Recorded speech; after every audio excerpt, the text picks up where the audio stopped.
नमस्कार दोस्तों। Social media के दौर में खबरें तो सनसनी बनती हैं दिन में और शाम ढलते ढलते वो बासी हो जाती है। जब शुक्रवार की सुबह होगी और शाम ढलेगी तो ये खबर और भी बासी हो जाएगी। खबर ये कि जम्मू कश्मीर के पूर्व गवर्नर और पिछले 2-3 सालों से काफ़ी बेबाक और मुखर होकर बोल रहे सत्यपाल मलिक के खिलाफ सीबीआई ने चार्जशीट दाखिल कर दी है। 2200 करोड़ का Kiru hydro power project Jammu Kashmir में का मामला है। उसमें हेरी पेरी वित्तीय अनियमितताओं और ठेकेदारी ई टेंडरिंग को लेकर मामला है। उसमें सत्यपाल मलिक समेत 6 लोगों को आरोपी बनाया गया है। अब इससे आगे की जो 2 तस्वीरें हैं, जब इसी सिलसिले में पिछले साल सीबीआई ने दिल्ली जम्मू कश्मीर समेत 30 जगह छापे मारे तो मलिक के आवास पर भी छापे लगे दिल्ली में, तो काफ़ी हंगामा हुआ। और मलिक सीनियर नेता हैं, बड़े किसान नेता हैं, कैबिनेट मिनिस्टर रहे हैं, 4 राज्यों के राज्यपाल रहे हैं और खासकर जम्मू कश्मीर के जब वो गवर्नर थे तभी धारा 370 खत्म की गई थी मोदी सरकार द्वारा। खैर, तब एक तरीके से हुंकार भरते हुए सत्यपाल मलिक ने कहा था कि मैं किसान का बेटा हूँ, डरता नहीं हूँ। तो बात आई गई हो गई, सीबीआई अपनी जांच में लगी रही। लेकिन बृहस्पतिवार को जब सीबीआई ने चार्जशीट की तो उसके चंद मिनट बाद ही सोशल मीडिया पर एक्स पर सत्यपाल मलिक का एक मैसेज आता है और वो गंभीर दिख रहे हैं। वाकई वो एडमिट हैं राम मनोहर लोहिया हॉस्पिटल में, डायलिसिस किया जा रहा है, उनका किडनी प्रॉब्लम है, यूरिन प्रॉब्लम है। और उन्होंने लिखा कि मेरे शुभचिंतकों को फोन आ रहे हैं लेकिन मैं इस स्थिति में नहीं हूँ। और एक तरीके से उन्होंने अपनी लाचारगी दिखाई है कि भाई मैं कुछ कहने की स्थिति में नहीं हूँ। अब ये 2 तस्वीर हैं, एक किसान का बेटा जो कहते हैं कि मैं डरूंगा नहीं, और एक लाचारगी, बेबसी है उनकी। 77 साल के हैं, किडनी की प्रॉब्लम में 11 मई से एडमिट भी है, वो कोई बहानेबाजी नहीं है। लेकिन सवाल ये कि यदि सत्यपाल मलिक इतनी मुखरता से किसान आंदोलन के दौरान, पुलवामा हमले के दौरान, पहलगाम हमले के दौरान भी उन्होंने पहलगाम पर भी आखिरी टिप्पणी 6 मई को भी की है उन्होंने कि इस पर जवाब चाहिए और मोदी को मौन नहीं रहना चाहिए, इस तरीके की टिप्पणी। पुलवामा में तो उन्होंने सारी चीज़ें एक तरीके से बवाल की जड़ी, वो है करण थापर को दिया हुआ इंटरव्यू हो या द वायर को दिया हुआ इंटरव्यू है, वो ऑन रिकॉर्ड है। उसमें उन्होंने सीधे सीधे पुलवामा हमले के लिए तो मोदी सरकार को घेरा था और कहा था कि भाई ये अपनी नाकामियों के चलते और पर्याप्त संसाधन नहीं जुटाए गए, इस वजह से हमने 40 जवान गंवाने पड़े। आपको याद होगा पुलवामा हमले के दौरान 40 जवान गंवाने पड़े थे। उसके बाद बालाकोट स्ट्राइक हुई और उसके बाद मलिक फिर भी नहीं रुके। जब उसके बाद चुनाव होता है, आम चुनाव, मोदी फिर 300 सीटें लाते हैं मोदी सरकार, तो फिर मुखर होकर मलिक बोलते हैं, कहते हैं कि बालाकोट स्ट्राइक को मोदी साहब ने बना लिया है। खैर, इस सिलसिले चलते रहे, किसान आंदोलन में मुखर हुए वो। और एक वो बहुत दिलचस्प वाक़या आपको याद होगा, बहुत वो विवादित भी रहा कि उन्होंने झुंझुनू में एक रैली में बोलते हुए जो कहा कि मैं जब जम्मू कश्मीर में गवर्नर था, एक किसान सम्मेलन को संबोधित कर रहे थे कि मेरे पास एक जल परियोजना को मन चाहे ढंग से ठेका देने के लिए, टेंडरिंग देने के लिए 2 फाइलें आई और मुझे 150 करोड़ यानी 300 करोड़ की पेशकश की गई। बस यही बवाले जान हो गई सत्यपाल मलिक के लिए। और जो बृहस्पतिवार को जो चार्जशीट दाखिल की गई है उसकी जड़ में, नेपथ्य में ये ही मामला है, जिसमें तथाकथित तौर पर सीबीआई का मानना है कि भाई ई टेंडरिंग के बजाय वित्तीय अनियमितताएं बरती गई और जिस फर्म को ठेका दिया गया है उसको भी आरोपी बनाया गया है, पटेल इंजीनियरिंग को। अब मामले की जांच होगी, सारा सब कुछ। उधर जो मेन निशाने पर हैं, जहां वार करना है सत्यपाल मलिक, वो इस कदर अस्वस्थ हैं कि उनकी हालत अच्छी नहीं लगी है। जिस तरीके की उन्होंने फोटो सोशल मीडिया पर वायरल भी हो गई कि उनकी दोनों किडनी सही काम नहीं कर रही है और वो वाकई गंभीर है। अब एक बात, सत्यपाल मलिक के करियर का यदि लेखा जोखा बही खाता खोला जाए तो ये दो तस्वीरें हैं, दो रूप हैं कि इस शख्स ने बागपत के हिसावदा गांव के वो रहने वाले हैं और हिसावदा के नाम पर आपको बताते चलें कि जब सीबीआई ने जांच शुरू की तो वहाँ भी छापेमारी की गई। सीबीआई खाली हाथ लौटी। वहाँ पे जानकार लोग जो उनके हैं, उनके जो कुनबा बोलते हैं गाँव में, परिजन हैं, जर्जर हवेली है, कोई इस तरीके की चीज़ें वहाँ पे मिली नहीं और ज़्यादा आना जाना सतपाल मलिक का उधर है भी नहीं। वैवाहिक समारोह वगैरह में वो आते हैं, ठीक है। सीबीआई खाली हाथ लौटी। लेकिन हिसावदा जैसे गांव की गलियों से निकलकर एक शख्स यदि एक प्रोफाइल के लिहाज से दिखाया जाए, उन्हें मिला बहुत कुछ है। उनकी ऐसा नहीं कि भाई वो फल टपका और उन्होंने लपक लिया, संघर्ष किया है उन्होंने। आप देखिए मेरठ कॉलेज से उन्होंने बीएससी एलएलबी की, छात्र संघ के वो नेता रहे, छात्र राजनीति के अध्यक्ष रहे और उस राजनीति से शुरू करके वो चौधरी, अपने को लोहियावादी कहते हैं, लेकिन उन्होंने पार्टियां थोक के बाहू बदली। और सबसे बड़ी बात ये, सतपाल मलिक की सीबीआई और चार्जशीट, ये तो देखते हैं इसका अंजाम क्या होता है।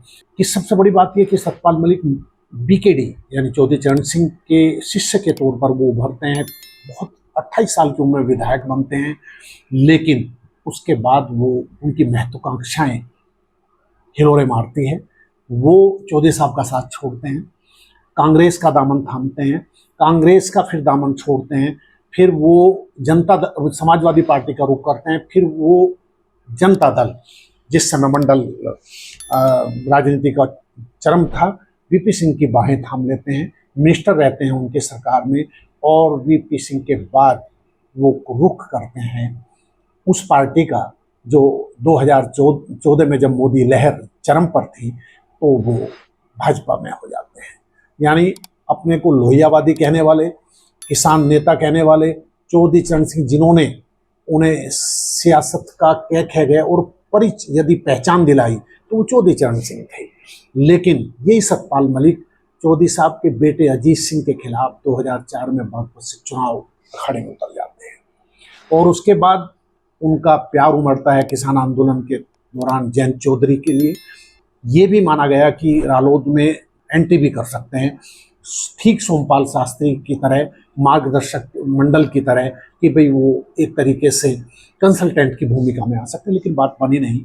और फिर वहीं लौटते हैं जम्मू कश्मीर में, जब वो 2018-19 के दौरान वो गवर्नर थे, उसी दौरान वो कीरू प्रोजेक्ट, जिस पर सीबीआई ने अब चार्जशीट दाखिल की है, और फिर जब वो बहुत ही चर्चित उनकी वो रैली रही, भाषण, कि जब वो कहते कि मुझे 300 करोड़ की पेशकश की गई, और वहीं वो यही नहीं रुकते, वो करण थापर को इंटरव्यू देते हैं एक सभा में फिर और कहते हैं, ये बयान बाकायदा ऑन रिकॉर्ड है कि मोदी को जैसा कहा जा सकता है, वो भ्रष्टाचार से ऐसी खास नफरत नहीं करते हैं।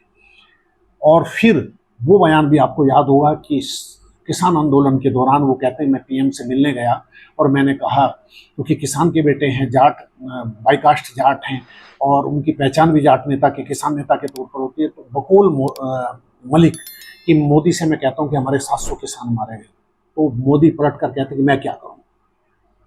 और फिर वो मोदी उनसे कहते हैं कि अमित शाह से जाके मिलिए, और अमित शाह उनसे कुछ मोदी के लिए कमेंट करते हैं, लेकिन जिसमें बाद में पलट जाते हैं मलिक ने कि नहीं, शाह ने ऐसा नहीं कहा। खैर, उसके बाद भी वो थमते नहीं, और आखिरी बयान उनका 6 मई को देखिए, पहलगाम के लिए वो मोदी से, देश से माफ़ी मांगने के लिए कहते हैं कि आप स्थिति क्लियर क्यों नहीं करते, कि सीज फायर किसके कहने से रोका गया। और फिर पिछले साल आपको ले चलते हैं कि 8 अक्टूबर 24 एक्स पर, अपने ट्विटर पर सतपाल मलिक लिखते हैं कि इस समय मोदी सरकार से कोई टक्कर यदि ले रहा है तो वो है राहुल गांधी, और असली विपक्षी भूमिका राहुल गांधी ही निभा रहे हैं। ये बयान और मोदी के अगेंस्ट मोर्चा खोलना इस समय देश में मोदी सरकार में 1 से लेकर 100 तक जो गिनती होती है उसमें 2 पे गिनती खत्म हो जाती हो, जहां नरेंद्र मोदी और अमित शाह और दोनों के खिलाफ आप मोर्चा खोले पड़े हैं। धारा 370 को आप ये कहते हैं सतपाल मलिक कि मुझे बस ये फ़ोन किया गया, गृह मंत्री बोल रहा हूँ अमित शाह, एक फाइल भेज रहा हूँ, उस पर साइन करके भिजवा दीजिए। और फिर प्रोजेक्ट, हाइड्रो पावर प्रोजेक्ट में 300 करोड़ की पेशकश और क्या मैंने वो ठुकरा दिया। बस वो सीबीआई जिसे विपक्ष सरकारी तोता कहता है, और जब आप इतने मुखर होंगे और पंगे लेंगे तो फिर तैयार रहिए। सीबीआई ने अपना काम किया, जांच की, और सतपाल मलिक ने कहा भी कि यार ये अजीब दस्तूर है, मैंने शिकायत की और मेरे खिलाफ ही जो है जांच शुरू हो गई है। और उन्होंने कहा भी कि मैं जो उनके आवास पे छापा मारा दिल्ली में पिछले साल, तो उन्होंने कहा कुछ नहीं मिलना, 4 जोड़ी कुर्ते पजामे मिलेंगे, कुछ नहीं मिलना आपको। काश ऐसा ही हो। और मलिक की भूमिका उसमें यदि पाक साफ निकलती है और सारी चीज़ों में, तो मलिक, ये सतपाल मलिक की बहुत बड़ी जीत होगी। और एक तरीके से वो उनके करियर के आखिरी दौर में, ईश्वर करे वो स्वस्थ हों, तो ये बहुत बड़ी उपलब्धि होगी। लेकिन जैसा कहा जाता है कि सरकारी तोता सीबीआई है, तो क्या ये उम्मीद की जा रही है उस दौर में, उस दिन, देखिए ये भी संयोग है कि जिस दिन सीबीआई ने चार्जशीट दाखिल की मलिक के खिलाफ, उसी दिन तमिलनाडु में घोटाला, शराब घोटाले में जो सीजेआई गवई ने टिप्पणी की है, वो देश भर की, दुनिया भर की आंख खोल देने वाली है। उन्होंने, सुप्रीम कोर्ट ने फटकार लगाते हुए गवई ने एक तरीके से कहा कि ईडी संघीय ढांचे का उल्लंघन कर रही है। जब राज्य सरकार जांच कर रही है तो फिर आपको टांग अड़ाने की जरूरत है क्या? उन्होंने कहा कि ईडी ने सारी हदें, सारी सीमाएं लांघ दी है। ये तो उस दिन सतपाल मलिक के खिलाफ चार्जशीट दाखिल होती है। क्या उनके बड़बोलेपन या मुखर होकर बोलने का ये एक तरीके से उन्हें सिला मिला है? उन्हें चुप रहने के निर्देश दिए गए थे। उन्होंने कहा भी है, बयान में भी है कि उन्होंने, जब मैंने बात की तो धारा 370 पर और पुलों पर, उन्होंने कहा कि शांत रहिए, चुप रहिए। उस समय यदि मैं सबूत के सामने मलिक आते तो हालात और जुदा होते। ये काम उन्होंने जब किया कि जब वो कहते कि 300 करोड़ की पेशकश की गई मुझे, लेकिन आरटीआई या किसी के थ्रू उन्होंने ऐसा काम नहीं किया कि ऑन रिकॉर्ड वो चीज़ें करते मलिक की। अब सीबीआई अपना काम करेगी, और मलिक की किडनी काम नहीं कर रही है, सीबीआई तो अपना काम करेगी। अब देखते हैं इस जाटलैंड के इस किसान नेता का, और कभी चौधरी साहब के शिष्य रहे और कभी वीपी सिंह के करीबी रहे, कभी कांग्रेस में गए तो कभी राहुल गांधी की प्रशंसा करने वाले सतपाल मलिक का अंजाम क्या होता है। क्या वाकई मुश्किल से निकलेंगे सतपाल मलिक? स्वास्थ्य भी नासाज, तबीयत भी नासाज, और ऊपर से सीबीआई का शिकंजा। देखते हैं अंजाम क्या होता है सतपाल मलिक का। नमस्कार।